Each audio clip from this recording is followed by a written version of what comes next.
government viewed the treaties as Indian policy of good faith, honesty, and justice.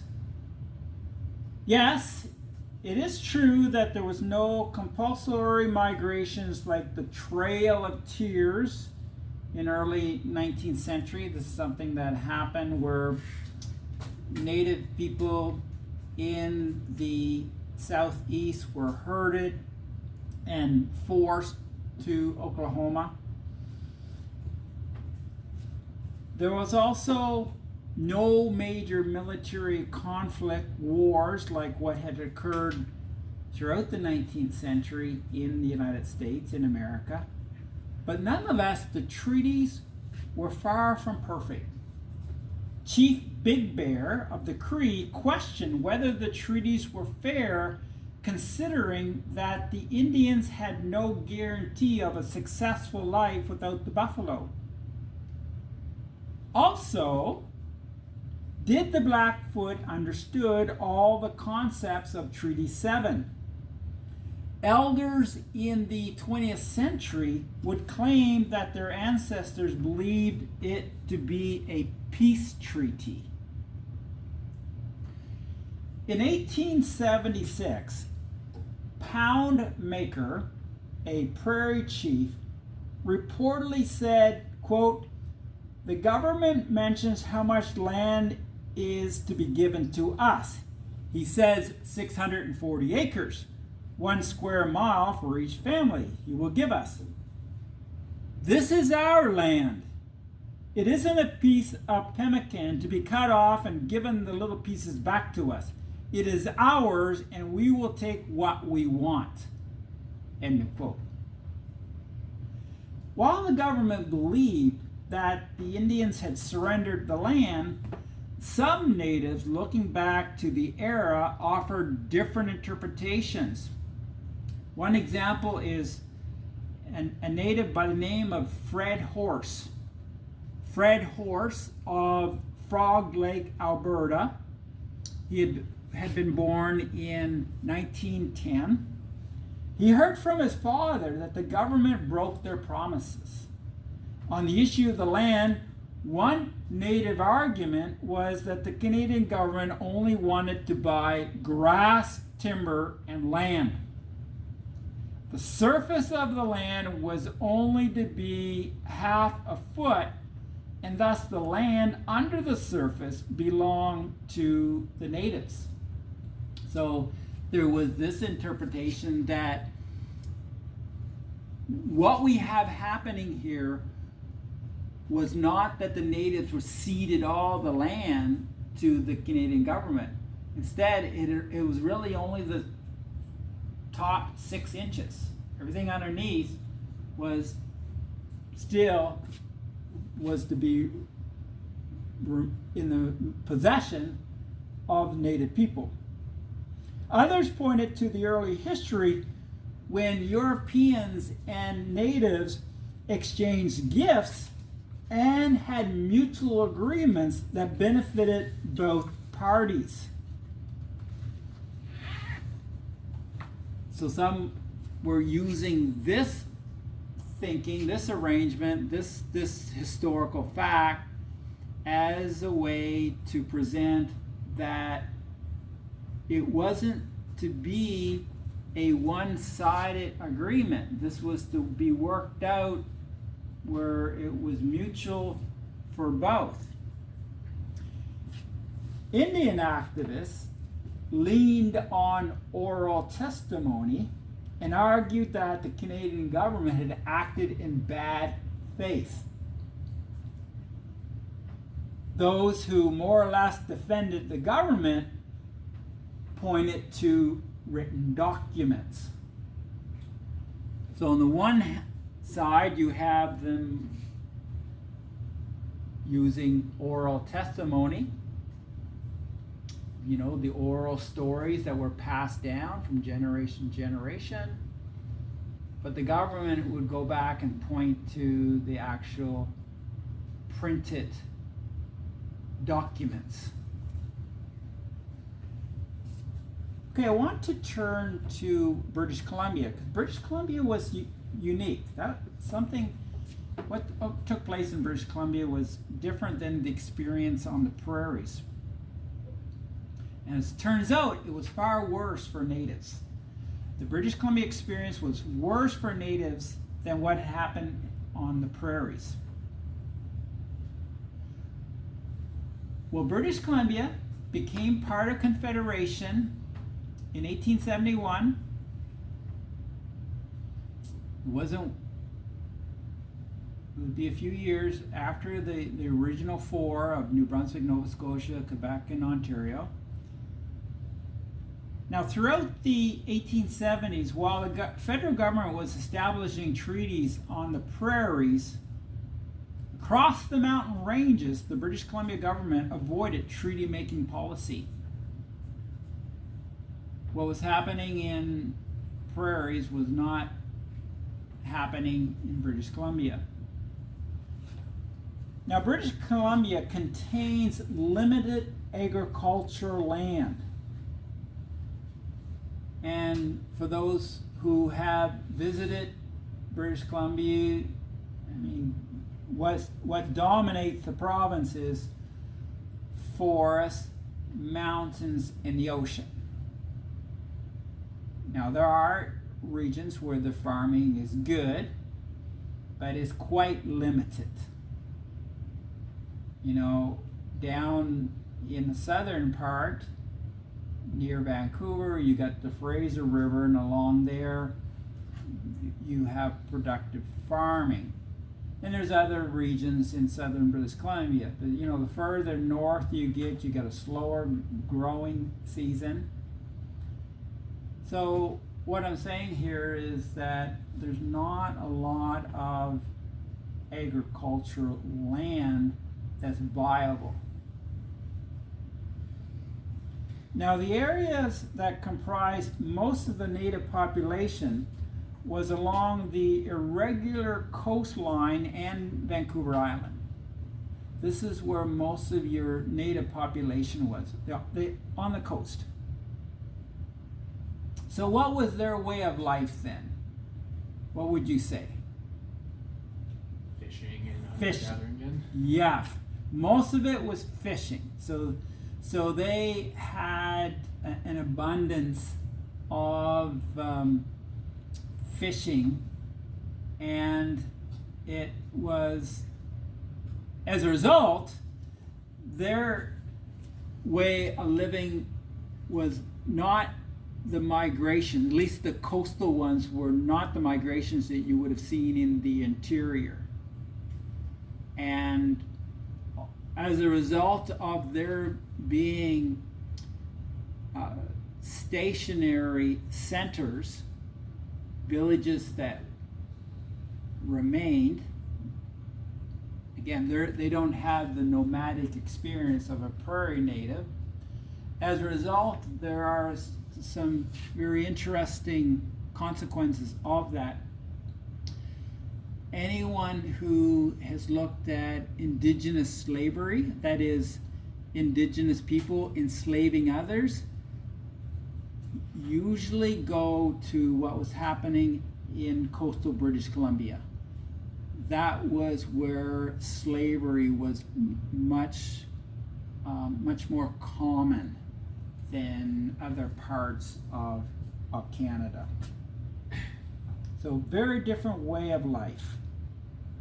And certainly it was tied more to the sea than to land. And each local band in the end was allotted several reserves which it used intermittently during migratory activities. So comparing the prairies with British Columbia, what the province did when there were reserves set up, the province argued that allotting each tribe a huge single tract of land like what occurred on the prairies was an unsuitable solution considering the coastal way of life. Didn't make any sense for a native family to have 640 acres in British Columbia. Politicians believed it would be a mistake to withdraw Indians from their regular occupations to teach them to cultivate the soil, as was the proposal of the federal government. The federal government was pushing an agricultural policy, but this did not make sense to the local politicians. Why would you discourage them from continuing their way of life, which is tied more to the sea than to land? Now, this appeared to be a reasonable point, but the BC government clearly favored that whites farm the best agricultural land. Obviously, this was self-serving for whites. They were to get the best agricultural land. Now, regardless of the geographical arguments, the province refused to recognize Indian land title. Moreover, BC provided only about 10 acres per family when establishing reserves, a much, much smaller number than what we see for the prairies. The whites, they expected preferential treatment. Here's one statement by a commentator from a British Columbia newspaper. Quote, "One could no more talk of Indian right to the land than we can prate of the natural right of a he panther or a she bear to the soil." End of quote. Harsh, but this is how some did perceive the natives. The provincial government also was composed of members who were either farming settlers or people tied to land speculation. So the politicians are going to make policy then that's going to favor their friends. It's going to favor what they are doing. Land speculation or farming. So the policymakers certainly were biased to their own goals. They saw themselves as they were the one that was building a province. Perhaps they were thinking they could build a great province. And in this process, they saw the role of natives as minuscule. The view that British Columbia is held for the Indians, in part, could be accorded to the usefulness of the colony and that few had close ties with natives. When we look back at the history of British Columbia, there really wasn't much contact between whites and natives. In fact, the earlier contacts was primarily through the Hudson Bay Company. It was mostly traders.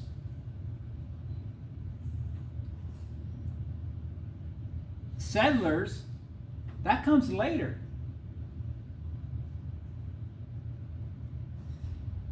I mean, there were obstacles of settlement in British Columbia. They can come either two directions. From the east, but then you got the Rocky Mountains between as a barrier, so there's not settlement from the east. The Transcontinental Railroad is not built until 1885. So in the early years, you don't have settlers making their way to British Columbia. In fact, even the settlement of Alberta was quite modest. If we look at Fort Calgary, for example, or Fort Edmonton. These were not thriving centers until later. Now, white settlement could come up from the south, and it did. There was settlers coming from the south, but that was limited. Why not just stay in Northern California or Oregon, or at the very least Washington, the state of what would become Washington? Now, of course, I'm just referring, these are just territories, with the exception of California. Why go up where the British are? So there really wasn't much contact. So it's not like British Columbians really had any kind of developing relations, or, there wasn't any kind of sophisticated relationships going on. No really close ties. There was also something else going on. When we looked at the prairies situation, there were a sizable number of mixed bloods. So the best example would be the Métis. And as a result of that European influence, because one of the parents being European ancestry, there were more examples of people having an awareness of things that were happening in Western society, I'm talking like Western civilization. What we see happening here is that Plains Indians could get assistance from the Métis when they were doing the negotiating. The Métis could help them dialogue with government officials.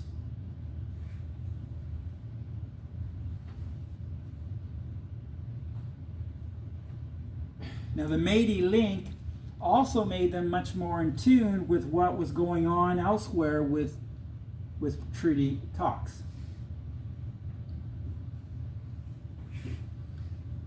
All right, I want to just wrap up, concluding paragraph here.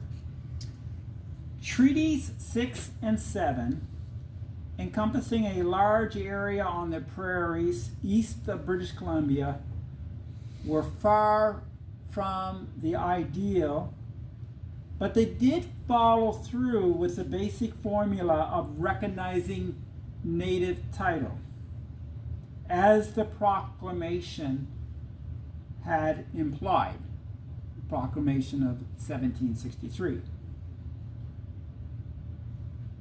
British Columbia chose another route.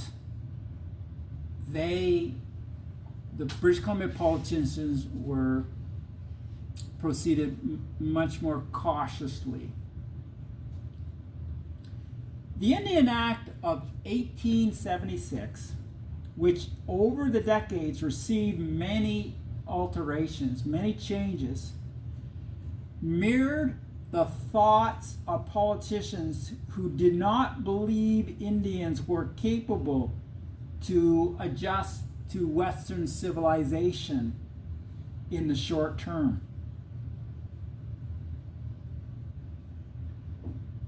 And this is Ottawa did not have confidence that the native people would be able to adjust with these fast-moving events. In any event, the Canadian government did not give much hope that the Indian population would flourish. They were quite pessimistic about the natives.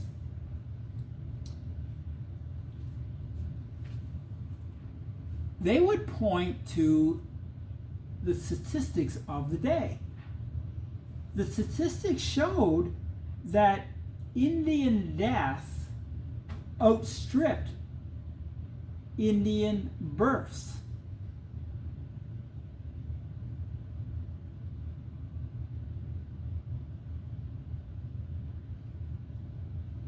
And those who were keeping an eye on population numbers were seeing that the trend was declining numbers of Aboriginal people. Now, according to some historians, the government, quote, believed that it was alleviating the suffering of this dying race by easing its assimilation into white society. End of quote.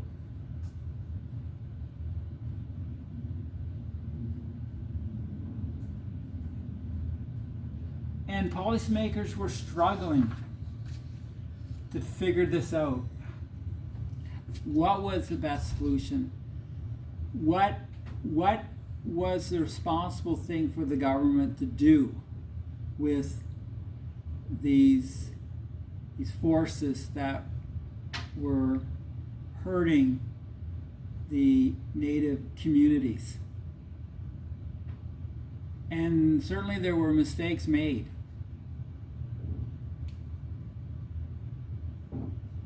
However, you will find many schools of thought.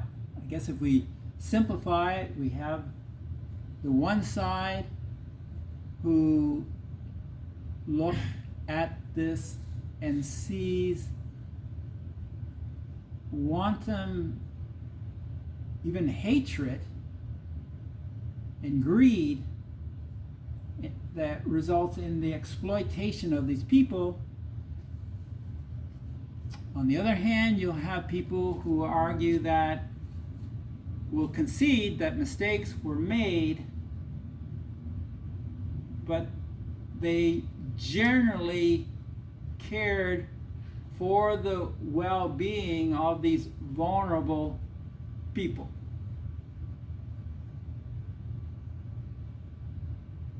And if you look at the scholarship, even the scholarship relating to the treaties, what you will find is that the historical debate among historians is that the early historians tended to see the government as doing its best as it could, and that it wasn't where people were necessarily high-fiving the decisions, but there was no sort of nefarious conspiracy to hurt these people.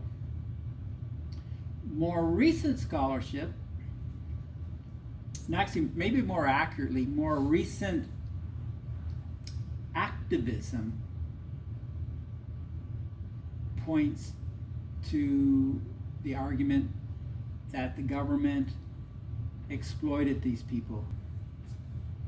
It's up to the reader, it's up to the student of history to decide where they lie. And I think it's important to look at all the sources that are available, look at the printed record, which obviously is going to be biased more European, biased to the whites, and then look at the oral testimony of the native people themselves, which obviously is going to be self-serving for them. And then just decide for yourself what is reasonable